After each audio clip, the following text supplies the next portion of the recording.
चलिए जी, अब बातचीत बंद करिए और सुनिए आगे की कहानी को। कल की जो हमारी लास्ट क्लास थी उसमें हमारा जो जिक्र चल रहा था वो नाउन की आइडेंटिफिकेशन के बारे में जिक्र चल रहा था, है ना। हमने नाउन की परिभाषा सीखी थी, डेफिनेशन क्या होती है, नाउन क्या होता है ना।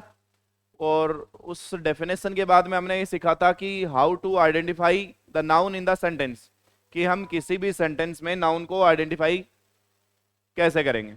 उसके लिए हमने एक मेथड पढ़ा था, जो सर व्हाट का जवाब होता है वो क्या होता है, नाउन होता है। जो हु का जवाब होता है वो भी क्या होता है, नाउन होता है। और जो हुम का जवाब होता है वो भी क्या होता है, नाउन होता है। इसके अलावा अगर first form plus ING act as a noun तो उसे अपन जिरेंड कहते हैं, और जिरेंड भी क्या होता है, एक तरीके का नाउन होता है। एक हमने बातचीत करी थी कि मान लो कोई वर्ड है हमारे पास जिसका पार्ट्स ऑफ स्पीच वैसे तो एडवर्ब है, यानी वो शब्द बनाया गया है एडवर्ब की तरह काम में लेने के लिए, लेकिन अगर हम उसे नाउन की जगह यूज करते हैं तो उसका नाम हो जाता है नाउन इक्विवेलेंट। इतनी बातचीत हमारी हो गई थी, ठीक है। अब हम आगे बढ़ते हैं। अब एक कंफ्यूजन होता है बच्चों को कुछ शब्दों में, कुछ शब्दों में क्या होता है, कंफ्यूजन होता है। जो आपका पहला कंफ्यूजन है वो है नाउन वर्सेस प्रोनाउन।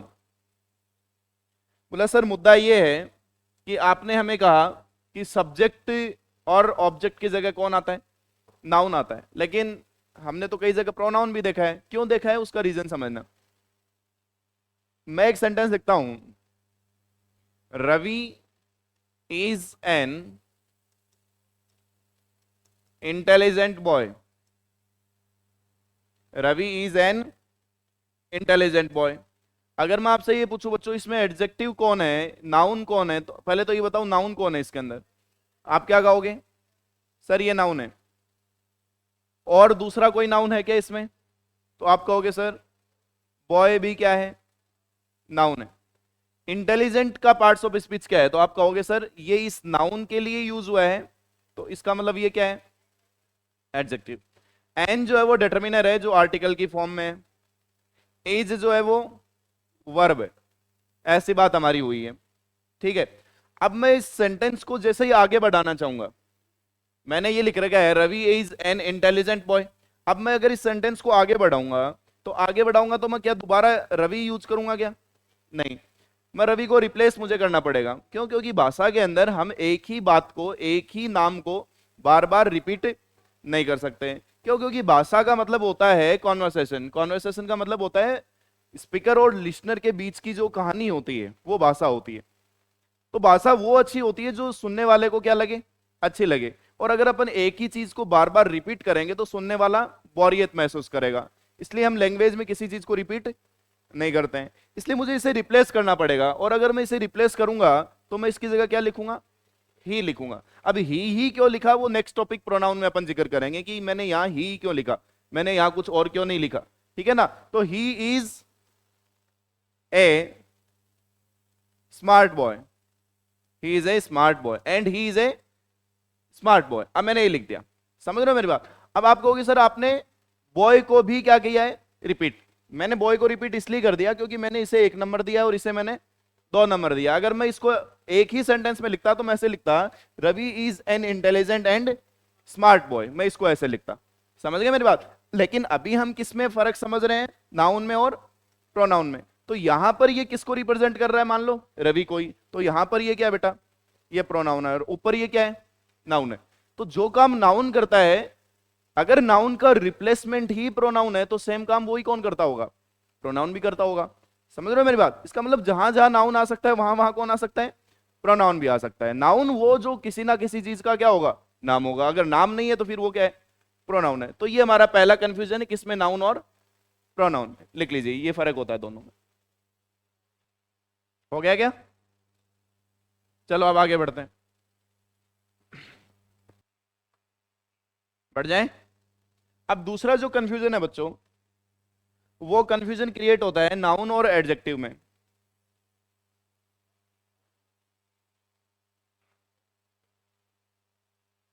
नाउन और एडजेक्टिव। समझना बात को। जैसे मैंने एक सेंटेंस लिखा,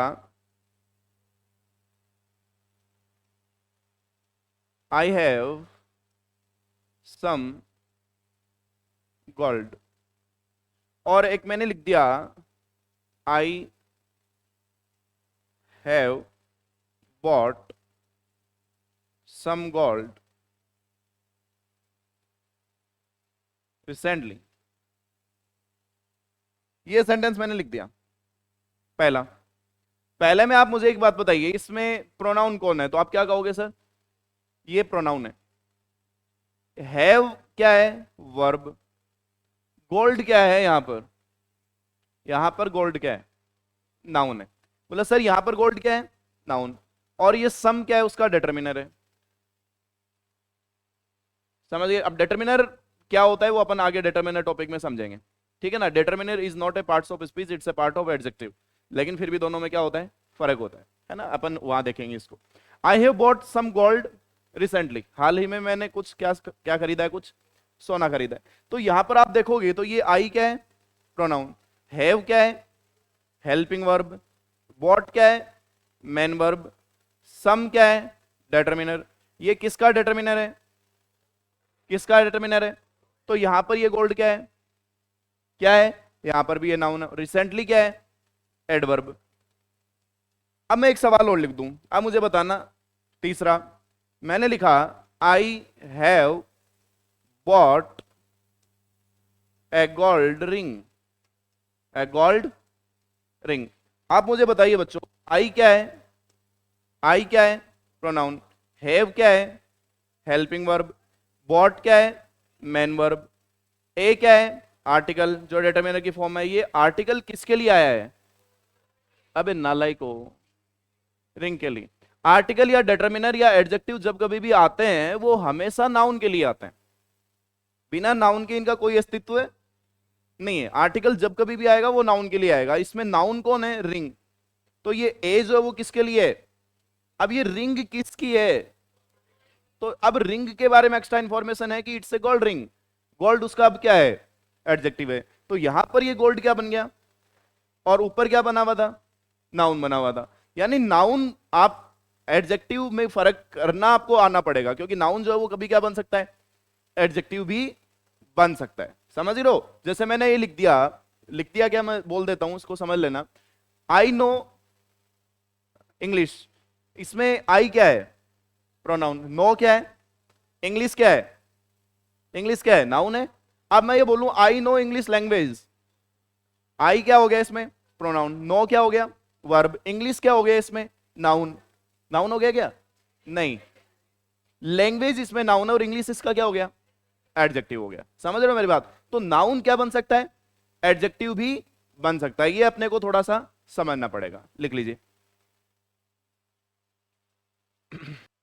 हो गया क्या? अब आगे बढ़ते हैं। अब तीसरा जो कंफ्यूजन है वो कई बार बच्चों को पैदा होता है नाउन और एडवर्ब में। नाउन और एडवर्ब।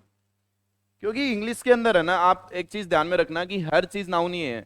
हर चीज क्या है अपने आप में? नाउन ही है। बस उसका पार्ट्स ऑफ स्पीच चेंज हो जाता है। तो हमें वो पहचानना पड़ेगा कि कौन सी नाउन कहाँ क्या बनी हुई है ना। अब कल अपन ने एक एग्जाम्पल लिखा भी था, मैं लिख देता हूं दोबारा। I love my home. I love my home. He went home on Monday. अब मुझे एक बात बताइए बच्चों, ऊपर ये जो तुम्हारे पास आई है ये क्या है?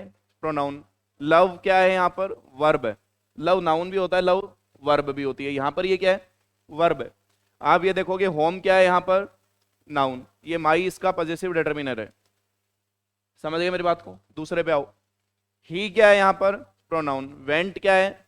यहाँ पर होम क्या है? अब यहाँ पर होम एडवर्ब है। क्यों? क्योंकि ऊपर तो आई लव वॉट, वॉट का जवाब आ रहा था, और नीचे ही वेंट, वेयर का जवाब आ रहा है। किसका जवाब आ रहा है? और जो वेयर का जवाब होता है वो क्या होता है? तो यहां पर होम क्या है? एडवर्ब है। समझ गए मेरी बात? ऑन क्या है? प्रीपोजिशन। क्या है? प्रीपोजिशन। मंडे क्या है? नाउन। इसने बनाया प्रीपोजिशनल फ्रेज। क्या बनाया? Prepositional phrase. ये प्रीपोजिशनल फ्रेज किसका काम कर रहा है? वेन का जवाब आ रहा है। किसका जवाब आ रहा है? तो ये एडवर्ब फ्रेज है। ये फ्रेज का नाम क्या हो जाएगा? Adverb phrase. लिख लीजिए।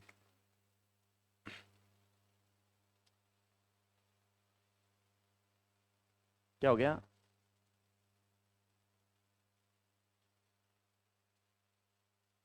मंडे भी तो नाम ही है। संडे के बाद में जो दिन आता है उसका नाम क्या होता है? तो ये भी तो किसी चीज का नाम ही है। बढ़ जाएं आगे। तो ये तीन तरीके के आपके कंफ्यूजन थे जिनमें कई बार हमें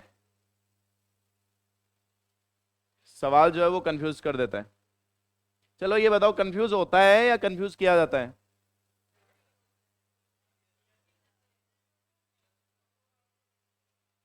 नहीं, कंफ्यूज किया जाता है।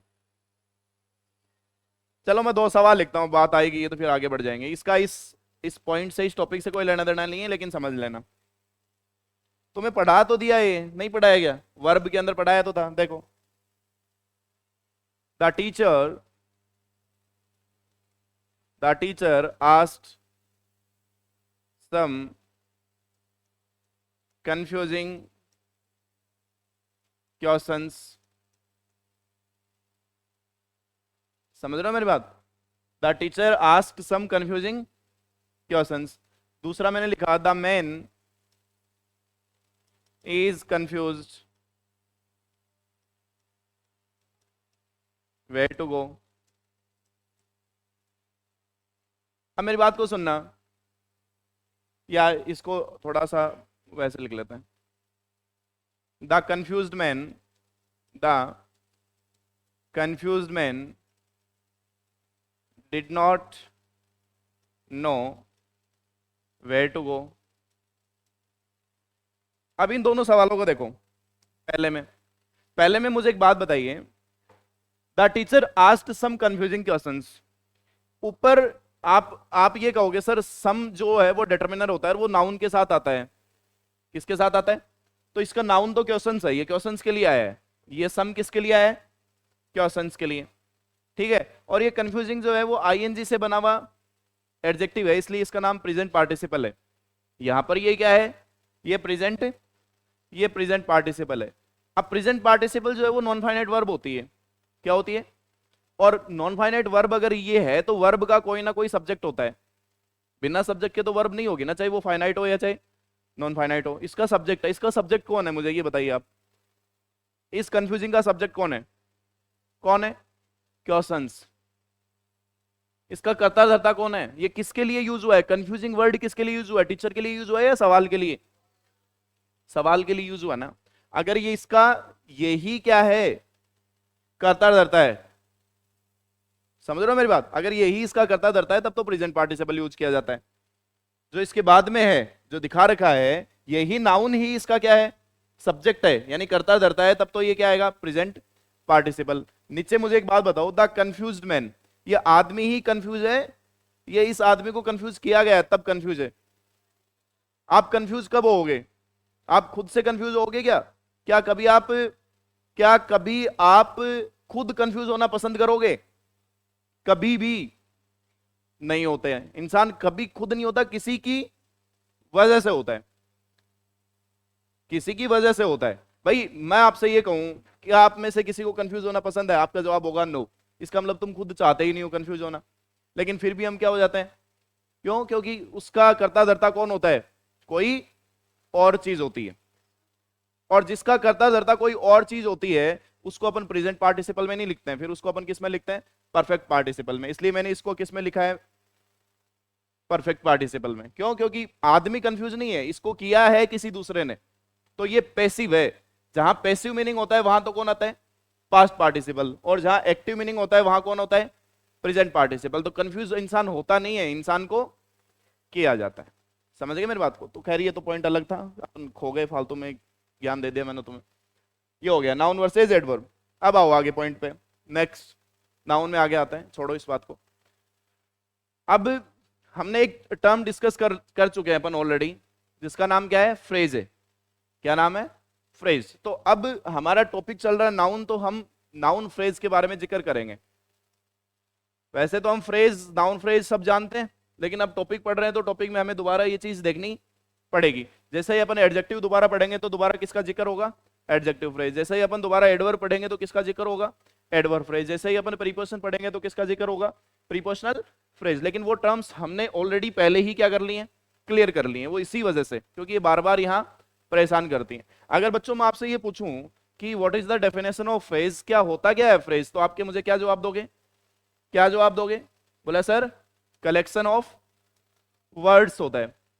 कलेक्शन ऑफ वर्ड्स जिसका कुछ सम मीनिंग, उसका कोई ना कोई मीनिंग होता है, बट नॉट कंप्लीट मीनिंग। उसका कोई मीनिंग जरूर होता है लेकिन पूरा मीनिंग नहीं होता है। समझ रहे हो मेरी बात? जब आप इसको सेंटेंस में लिखते हो तभी अपना प्रॉपर मीनिंग दे पाता है ना? लेकिन फ्रेज का अपना कोई मीनिंग होता जरूर है लेकिन उसका क्लियर मीनिंग नहीं होता, है ना? अब मुद्दा ये है कि हमारे नाउन में अंदर ये कहां काम में आएगा। तो जैसे मैं एक सवाल लिखूं, ही या सी, मान लो ही तो क्या गाना गाएगा? सी sang माई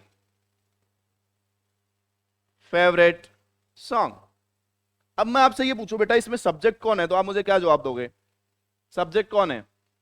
क्या आप दोगे? आप बोले सर ये सब्जेक्ट है। प्रेडिकेट कौन है, तो आप क्या जवाब दोगे? सर ये पूरी बात क्या है? प्रेडिकेट है। इस प्रेडिकेट में वर्ब कौन है? इस प्रेडिकेट में वर्ब कौन है? बोला सर ये वर्ब है जो सेकंड फॉर्म है।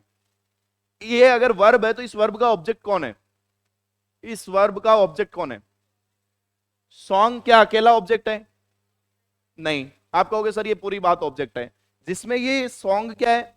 नाउन। फेवरेट क्या है? एडजेक्टिव। माई क्या है? डिटरमिनर। समझ गए? और ये पूरी बात के अंदर तीन शब्द हैं, एक माई है, एक फेवरेट है और एक सॉन्ग है। तो ये पूरा क्या बन गया? फ्रेज बन गया। ये पूरा क्या बन गया? फ्रेज। अगर ये फ्रेज किसकी जगह आया है? ऑब्जेक्ट की जगह। तो ऑब्जेक्ट की जगह आया है तो ऑब्जेक्ट की जगह कौन आता है? नाउन। तो अगर नाउन की जगह फ्रेज है तो उस फ्रेज का नाम क्या हो गया? इसे अपन कहेंगे नाउन फ्रेज। यानी किसी भी सेंटेंस में किसी भी वर्ब का सब्जेक्ट या तो क्या हो सकता है? नाउन। किसी भी सेंटेंस में किसी भी वर्ब का ऑब्जेक्ट भी कौन हो सकता है? नाउन। या फिर नाउन नहीं है, कलेक्शन ऑफ वर्ड्स है, तो फिर उसका नाम क्या हो जाएगा? फ्रेज। Noun phrase. यानी किसी भी वर्ब का सब्जेक्ट या तो नाउन बन सकता है या नाउन फ्रेज बन सकता है। किसी भी वर्ब का ऑब्जेक्ट या तो नाउन बन सकता है या नाउन फ्रेज बन सकता है। हमने अभी तक की बात में इतना समझा है। क्या कर पाओगे? लिख लीजिए।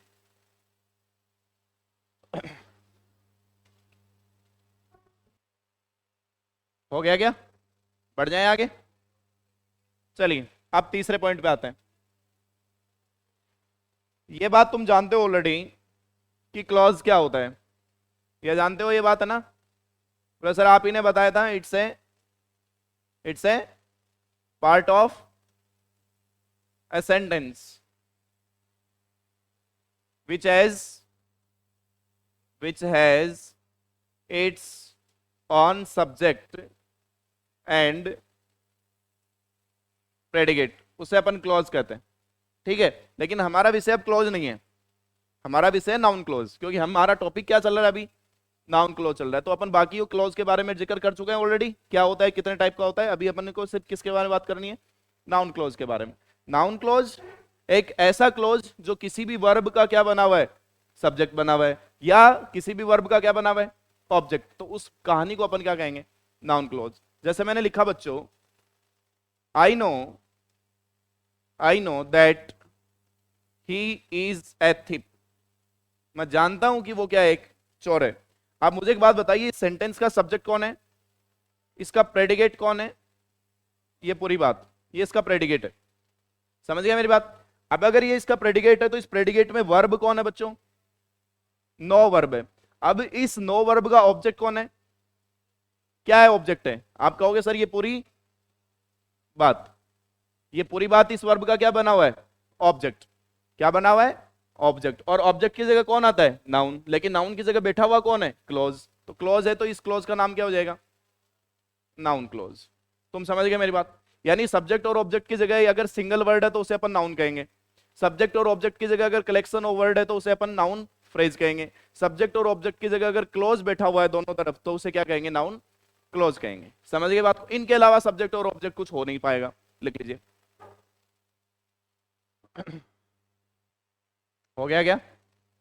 चलो अब आगे हेडिंग डाल लो, noun cases. Noun cases. Noun cases में अपन वो वाली चीज पढ़ेंगे जहां जहां नाउन सेंटेंस में यूज हो सकता है। तो अभी तक हमने दो चीजें तो पढ़ ली, कौन कौन सी नाउन कहां यूज हो सकता है? बोला सर एक तो सब्जेक्ट की जगह, और एक तो, एक केस तो ये हो गया है ना, ये तो हम पढ़ लिए। जो पहला केस है नाउन का,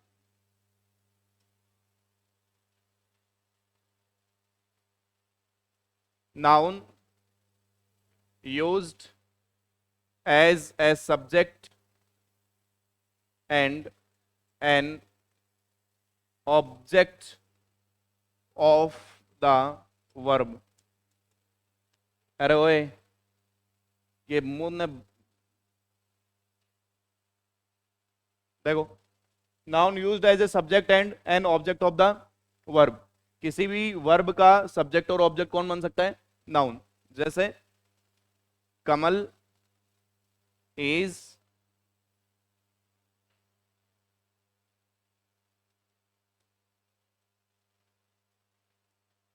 एन इंटेलिजेंट बॉय। तो यहां पर सब्जेक्ट कौन है? कमल, ये तुम्हारा नाउन है।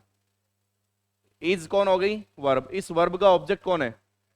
ये पूरी फ्रेज, ये पूरी फ्रेज। तो ये तो नाउन फ्रेज है। लेकिन अकेला नाउन अगर आप लिखना चाहो तो इसी सेंटेंस को आप ऐसे भी लिख सकते हो, कमल नॉज रानी। कमल नॉज, तो अब दोनों तरफ ही कौन है? नाउन है। ये भी नाउन है और ये भी नाउन है। लिख लो, ये पहला पॉइंट हमारा। अब इसके 10 से 8-10 केस हैं, वो अपन पढ़ेंगे। एक सेंटेंस में 8-10 जगह नाउन आ सकता है। ये बातें बातें मत किया करो रे बीच में, शांति से बैठ करके पढ़ो बस। और कोई काम नहीं है पढ़ाई के अलावा, बकेती नहीं चाहिए बिल्कुल भी।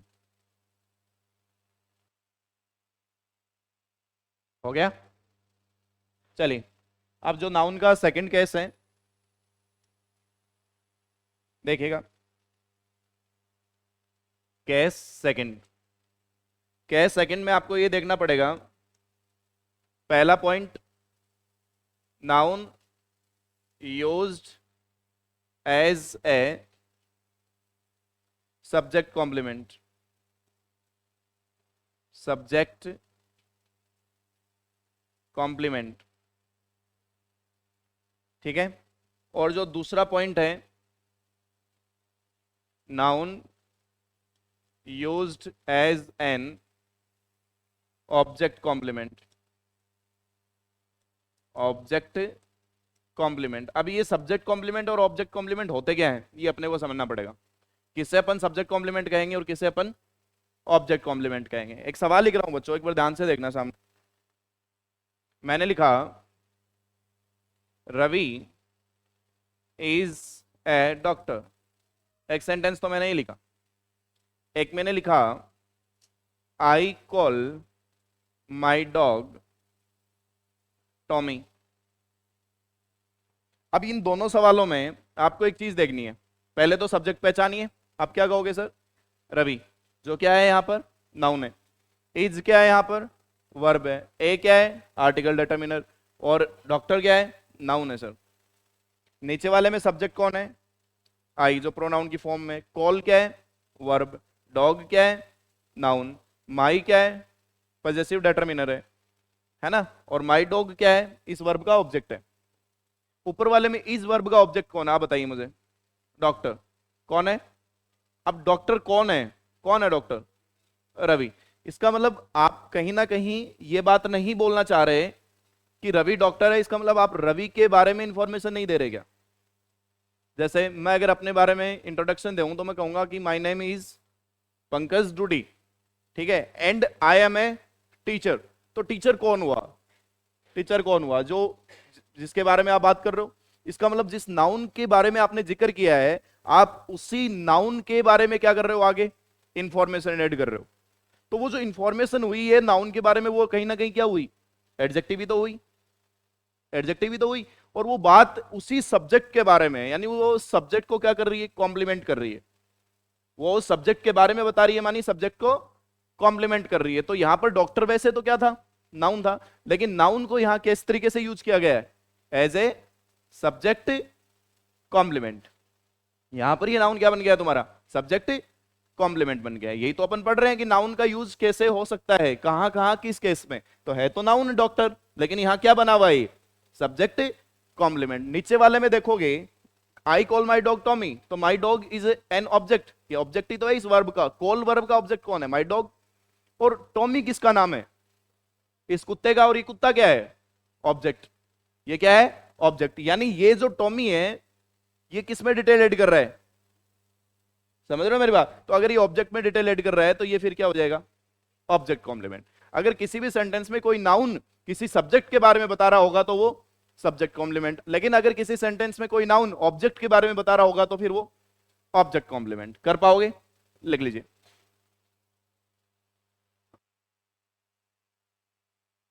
कल टेस्ट है आप लोगों का, और जो बच्चा टेस्ट में एब्सेंट रहेगा, मैं पहले बता देता हूं, मैं उसको क्लास से हमेशा के लिए एब्सेंट कर दूंगा। जितने इनरोलमेंट हैं यहाँ पर, जितने नाम हैं, जो बच्चा आ रहा है, मैं अटेंडेंस लूंगा क्लास में बकायदा आकर के कि कौन बच्चा प्रेजेंट है, कौन टेस्ट में एब्सेंट है। अगर किसी का कोई पेपर है, कोई नहीं आ सकते, वहीं आ सकते, तो अपने घर वालों से मेरी अभी थोड़ी देर में 2 बजे मेरे से बात करवा दोगे, समझ गए। 2 बजे नहीं, सॉरी 1 बजे। कितने बजे, 1 बजे नीचे ऑफिस में मैं मिलूंगा। अपना नाम खुद आगे आ जाएगा मेरे पास और अपने पेरेंट्स से मेरी बात करवा देगा। उसकी छुट्टी अलाउ है पेरेंट्स से बात करने के बाद में, उससे पहले नहीं है। अगर फिर भी आपने बात नहीं करवाई अपने पेरेंट्स से और अगर आप अब्सेंट रहते हो तो फिर मैं तुम्हें सोमवार को कोचिंग से निष्कासित कर दूंगा, आने नहीं दूंगा, पहले बता दिया। टेस्ट देना अनिवार्य है, ऑप्शनल नहीं है, ये बात आप समझ लेंगे, ठीक है ना। पढ़ाई के साथ नो कॉम्प्रोमाइज, कोई कॉम्प्रोमाइज नहीं करने दूंगा, किसी को नहीं करने दूंगा। इस बैच में जो बच्चा बैठा है वो बस यहाँ पढ़ने के लिए है, सिलेक्शन के लिए, और मुझे कुछ नहीं चाहिए।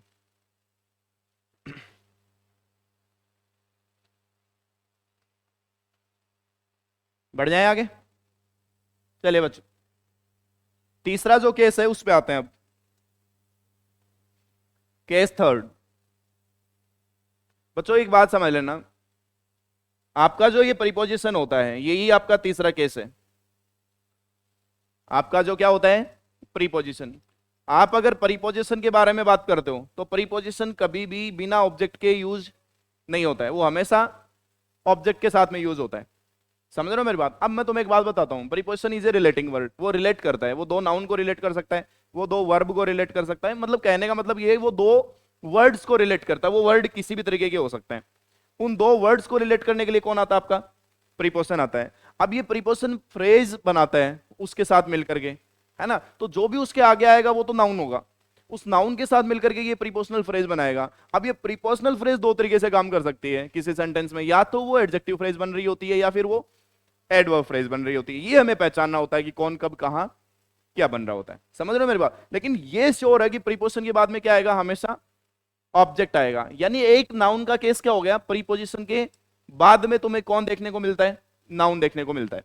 अब प्रोनाउन इसके साथ साथ चलेगा, प्रोनाउन इसके साथ साथ चलेगा। सब्जेक्ट है तो सब्जेक्टिव केस और ऑब्जेक्ट है तो ऑब्जेक्टिव केस, वो इसके साथ साथ चलेगा, उसको बार बार बताने की जरूरत नहीं है। तो नाउन का अपना एक केस क्या हो गया, प्रीपोजिशन के बाद में। जैसे the father of Raman is a doctor, is a doctor. तो भाई साहब यहां ऑफ क्या है, आपका प्रीपोजिशन है, और रमन इस प्रीपोजिशन का क्या है, ऑब्जेक्ट है। इस तरीके से इसने क्या बनाई है, प्रीपोजिशनल फ्रेज। अब ये प्रीपोजिशनल फ्रेज किसमें डिटेल ऐड कर रही है, फादर। फादर क्या है, नाउन। नाउन में जो डिटेल ऐड करेगा वो क्या हो जाएगा, एडजेक्टिव फ्रेज। तो ये एडजेक्टिव फ्रेज बनाएगा, वो बात अलग है, लेकिन ये हमारा एक केस हो गया, लिख लीजिए।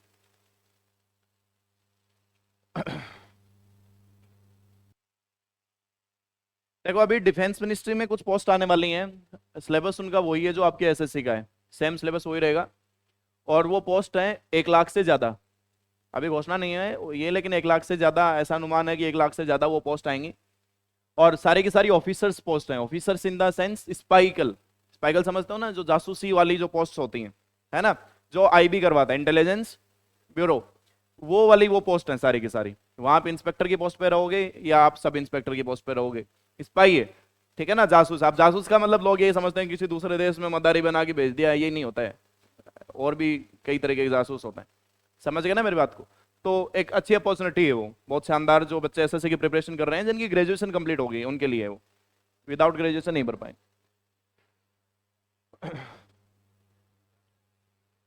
हो गया क्या, बढ़ जाए आगे। चलिए देखो, आप सुनो मेरी बात, बातें नहीं रहे। नेक्स्ट पॉइंट के सेकंड हो गया ना, थर्ड हो गया। अब देखो चौथा केस, देखिए नाउन इन अपोजिशन, चौथा केस है नाउन इन अपोजिशन। सुनना मेरी बात ध्यान से। नाउन इन अपोजिशन क्या है, मैं एक सेंटेंस लिखता हूं बच्चों, मैंने लिखा my brother can help you, can help you, एक सेंटेंस तो मैंने लिख दिया। दूसरा मैंने लिख दिया my brother Ravi can help you. अब मुझे एक बात बताइए, इसमें सब्जेक्ट कौन है ऊपर वाले सेंटेंस में, कौन है सब्जेक्ट, माई ब्रदर, ये इसका सब्जेक्ट है। नीचे वाले सेंटेंस का सब्जेक्ट कौन है, रवि है या माई ब्रदर है, नीचे वाले सेंटेंस का सब्जेक्ट भी माई ब्रदर ही है। अब मेरी बात को सुनना, नीचे वाले सेंटेंस का सब्जेक्ट भी माई ब्रदर ही है, लेकिन यहां पर ऊपर तो मैंने लिख दिया my brother can help you, normal सी बात मैंने बोली। अगर मुझे इसी बात को एम्फेसाइज वे में बोलना है, मेरा भाई सुमित तुम्हारी मदद कर सकता है, अगर मैं उसको थोड़ा और विश्वास दिलाना चाहता हूं, एम्फेसाइजिंग वे में अगर बोलना चाहता हूं, तो मैं ये भी बोलूंगा कि मेरा भाई, और मैं उसका नाम भी ले दूंगा। अब वो क्या हो जाएगा, थोड़ा सा सुनने वाले को इफेक्टिव लगेगा, यार सच में ही कर सकता है। Baahubali, Baahubali the emperor, the बादशाह, बोले बोलना क्या रहना यार। अब कोई दरबार में कोई राजा हो है, दरबार में कोई राजा आ रहा है, अब ऐ भी तो कॉल्स का बादशाह पधार रहे हैं, अभी बादशाह का पहले के लगाओ है बादशाह, विश्व विजेता, चक्रधारी, चक्रवर्ती, ऐ लगाओ अभी कहा गया। अब है तो वो बादशाह से भी क्यों लगा दो, लगाया जाओ, क्या फर्क पड़ा है। अब है तो वो बादशाह ही उसका सब्जेक्ट, लेकिन हमने क्यों लगाया, वो अपोजिशन है, उस बात को अपन क्या कहेंगे, अपोजिशन। तो यहां सुमित जो है वो किसका काम करेगा, अपोजिटिव केस बोलते हैं इसे। कौन सा केस है ये, अपोजिटिव केस। यानी किसी भी सब्जेक्ट को अगर आप ओवर एम्फेसाइज करना चाहते हो, तो उस सब्जेक्ट के बारे में जो और नाम वगैरह डिटेल ऐड करोगे, उसे कहा जाता है नाउन इन अपोजिशन। तो यहां पर भी नाउन ही है ये तो, लेकिन यहां नाउन का केस कौन सा है, नाउन इन अपोजिशन, लिख लीजिए। अब आगे बढ़ो, अब सुनना मेरी बात, आगे वाला केस है वोकेटिव केस, वोकेटिव केस। देखो चाहे किसी भी बुक से पढ़ो, कुछ भी पढ़ो, बस सिलेक्शन चाहिए मुझे, एक ही चीज दिखाई देती है, अब की बार सिलेक्शन हो जाए तो मैं लंका लगा दूंगा, और अगर सिलेक्शन नहीं होता है तो फिर मेरी लग जाएगी, सिंपल सी बात है, इतनी बात जानता हूं मैं। चाहे कहीं से पढ़ो, कैसे पढ़ो, क्या पढ़ो, मेरा कोई फायदा नहीं है इसमें, मेरा सिर्फ इतना सा फायदा है कि जो मैं कमिटमेंट कर रहा हूं वो पूरा हो जाएगा, और आप लोगों का है सबसे ज्यादा फायदा। जिस बच्चे का सिलेक्शन हो जाएगा, एसएससी में सिलेक्शन होने का मतलब है अगली 7 पीढ़ी सुधर की भी, सिंपल सी बात इतनी है ना। और अब सिलेक्शन भी सबका नहीं हो सकता, देखो सबसे आप उम्मीदें नहीं लगा सकते, सिर्फ आप उसी बच्चे से उम्मीद लगा सकते हैं जिसको अपने आप पर विश्वास है, जो रोज पढ़ता है, जो रोज मेहनत करता है, जिसका अट्टर बटर में बिल्कुल भी ध्यान नहीं है, सिर्फ अपनी पढ़ाई उसके लिए इंपॉर्टेंट है, उसके अलावा कोई चीज इंपॉर्टेंट, अपना करियर उसके लिए इंपॉर्टेंट है। मैं उसी बच्चे की बात कर रहा हूं, बाकी तो भीड़ आएगी, भीड़ जाएगी, कोई फर्क नहीं पड़ता भीड़ से, कोई फर्क पड़ता नहीं है, भीड़ से आएगी और जाएगी। उसमें से 5-7 बच्चे ही होंगे जो ऑफिसर बनेंगे, उसमें से 5-7 बच्चे ही होंगे जो क्लर्क बनेंगे, उसमें से 2-5 बच्चे ही होंगे जो एमटीएस में जाएंगे, यानी 100 में से 25 बच्चे कहीं ना कहीं नौकरी लगेंगे, और उनका जो रेशियो होगा वो 2-3-4 बच्चों को ऑफिसर तक पहुंचाएगा, बस। अब उनमें से वो बच्चे कौन से होंगे जो सबसे ज्यादा मेहनत करेंगे? ना इसमें कोई इंटेलिजेंट होना अनिवार्य है, ना इसमें कोई अमीर होना अनिवार्य है, ना इसमें कोई और चीज अनिवार्य है, सिर्फ अनिवार्य एक ही चीज है, जो रात दिन मेहनत कर सकता है, ये रहेगा। देखो वोकेटिव केस क्या होता है, इसको समझना है। एक सेंटेंस मैंने लिख दिया बच्चों, you can do it, you can do it, ये सेंटेंस मैंने लिखा। इसमें सब्जेक्ट कौन है आप मुझे बताइए? यू सब्जेक्ट है इसमें। अब मैं इसी सेंटेंस को ये कह दूं, Ravi, Ravi you can do it, Ravi do it. अगर मैंने ये लिख दिया Ravi you can do it, अब इसका सब्जेक्ट कौन है? तो अब भी यू ही है, सब्जेक्ट तो अब भी इसका क्या है? लेकिन यहां पर ये जो रवि शब्द मैंने लिखा है ये वोकेटिव केस है। ये क्या है? Vocative case. वोकेटिव केस का मतलब पहले वाला तो अपोजिशन था, यानी बढ़ा चढ़ा करके, एक्सजरेट करके किसी बात को कहना, और ये है किसी भी इंसान की भावनाओं को एम्फेसाइज करवाने के लिए। समझ रहे हो मेरी बात? रवि यू कैन, तू कर सकता है, तू कर सकता है, तेज दौड़ और थोड़ा तेज भाग। उस समय जो फीलिंग्स होती हैं उसे अपन कहते हैं वोकेटिव केस, वोकेट करने के लिए। लिख लीजिए। तो ये थे हमारे आज के प्यारे से समाचार। अगली क्लास में अपन इससे आगे बढ़ेंगे, तब तक के लिए नमस्कार।